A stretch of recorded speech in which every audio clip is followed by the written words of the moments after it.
मरकजी हुकूमत की जानिब से जम्मू कश्मीर में मुकीम रोहिंग्या मुसलमानों के इंदराज का अमल शुरू कर दिया गया है। जम्मू में पनाह गुज़ीन कुंभों के तमाम अफराद का बायोमेट्रिक सिस्टम के जरिए इंदराज किया जा रहा है। नायब तहसीलदार का कहना है कि मरकजी सरकार की हिदायत पर तमाम रोहिंग्या पनाह गुज़ीनों का इंदराज किया जा रहा है। इंदराज के लिए कई मुकामात पर कैंप लगाए गए हैं। अमल मुकम्मल होने के बाद तमाम डेटा हुकूमत को सौंप दिया जाएगा। ये गवर्नमेंट की तरफ से हमें ऑर्डर है। ये जो रोहिंग्याज आए हुए हैं इनका बायोमेट्रिक पूरा हमें लेना है, इनका बायोडाटा पूरा फैमिली वाइज, और ये हम कम से कम 2-2.5-3 हफ्ते से कर रहे हैं। 2-3 कैंप हमारे लगे हुए हैं। इसमें तकरीबन हमने कोई 600 तक अभी तक कर लिए हैं। तो जो बकाया है वो भी इंशाल्लाह हम जल्द करने की कोशिश कर रहे हैं कि इनका जो है ये बायोमेट्रिक तरीके से, जिस तरह हमें गवर्नमेंट ने ऊपर से इंस्ट्रक्शन दी है उस तरीके से हम इनसे फार्म भी भरवा रहे हैं और इनका जो है जो फिंगरप्रिंट वगैरह वो भी ले रहे हैं। हमारा जो स्टाफ लगा हुआ है और डेली हमारा कैंप लगा होता है ये, तो इंशाल्लाह जल्दी हो जाएगा ये कंप्लीट। और कोशिश कर रहे हैं कि इनका पूरा जो है ये अच्छी तरह से ये बायोडाटा जो इनका है पूरा फैमिली वाइज हम लेके और गवर्नमेंट को सबमिट करें।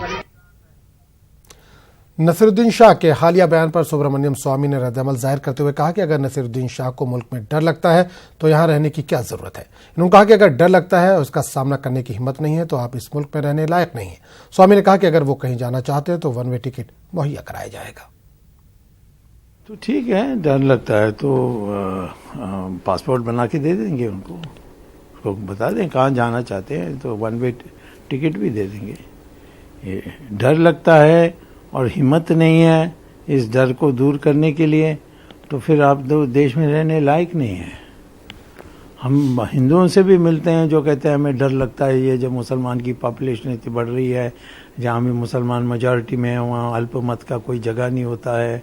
जिस प्रकार से वो महिलाओं के साथ व्यवहार करते हैं, हमारे यहाँ महिला सोचते हैं हमारे देश में भी ऐसे ही आ जाएगी तो फिर कैसा होगा। तो ये सारी बातें हैं। डर से तो कुछ होता नहीं है, डरपोक से तो समाज खत्म होती है। हमें डरपोक की जरूरत नहीं है।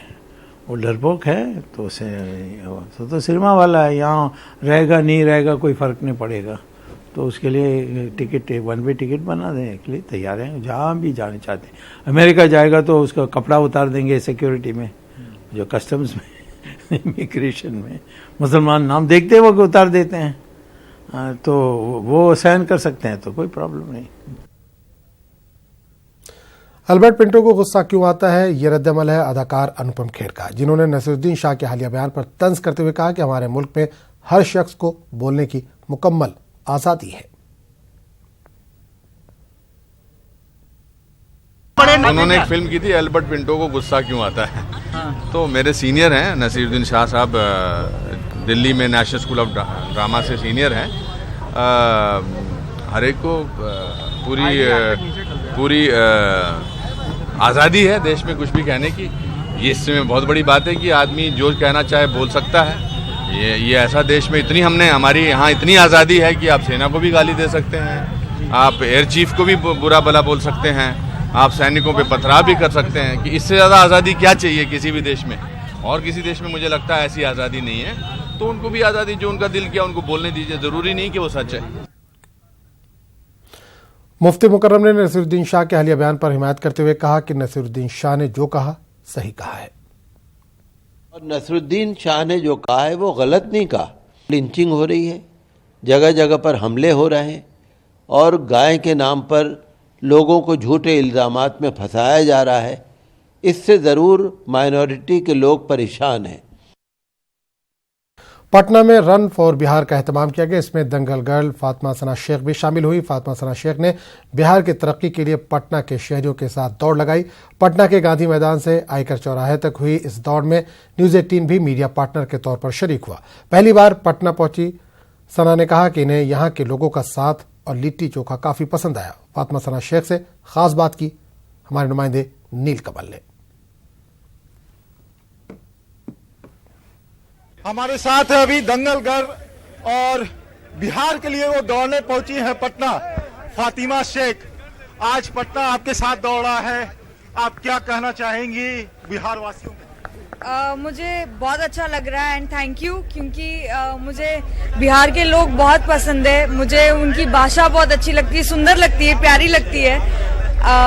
मैं यहाँ पे कल आई हूँ, मैंने लिट्टी चोखा खाया है और बहुत ही अच्छा लगा है। कितने सारे लोग यहाँ पे सुबह सुबह आए हैं दौड़ने के लिए, तो दैनिक भास्कर के लिए आए हैं, तो एक बहुत बड़ी बात है, क्योंकि इतनी ठंड है यहाँ पे तो फिर भी आए, तो बहुत अच्छा लग रहा है और बहुत सारे लोग हैं, तो थैंक यू। हमारा चैनल न्यूज 18 भी मीडिया पार्टनर है। आप देखती होंगी न्यूज 18 पे बहुत सारी खबरें। दंगल गर्ल पे हम लोगों ने एक एपिसोड भी चलाया था। आज आप जो दंगल बनी थी पिक्चर, आपने उसमें रोल किया। लड़कियां खासकर कैसे अपने आप को सुरक्षित, जैसे महिलाओं को लेकर के आजकल जो बातें चल रही, महिला सुरक्षित नहीं है, तो अपने आप को कैसे लड़कियां सुरक्षित कर सकती हैं? मुझे लगता है ऐसा होना ही नहीं चाहिए कि हमको ऐसा अनसेफ फील हो, तो लड़कों को ये अपना बदलाव करना चाहिए अपनी सोच में। हमें डर क्यों फील होना चाहिए? हम क्यों कोशिश करें सुरक्षित फील करने के लिए? हम क्यों सेल्फ डिफेंस सीखे? वो सिचुएशन ही नहीं होनी चाहिए। तो लड़कियों को अपने आप को प्रोटेक्ट करने से ज्यादा लड़कों की सोच में बदलाव आना चाहिए और हमें प्रोटेक्टेड फील कराना चाहिए। आज के दौर के लिए कुछ बिहारी में आप बताइए, मैं क्या बोलूं? मुझे क्या था? क्या था? क्या हाल बा पटना? लिट्टी चोखा आपको अच्छा? मुझे लिट्टी चोखा बहुत पसंद है। Thank you. ये थे फातिमा और इन्होंने बताया कि किस तरीके से सुरक्षित अपने आप को खासकर लड़कियां जो हैं वो कर सकती हैं और अनसेफ नहीं महसूस करना चाहिए। कैमरामैन अभिषेक के साथ नीलकमल, न्यूज 18 पटना।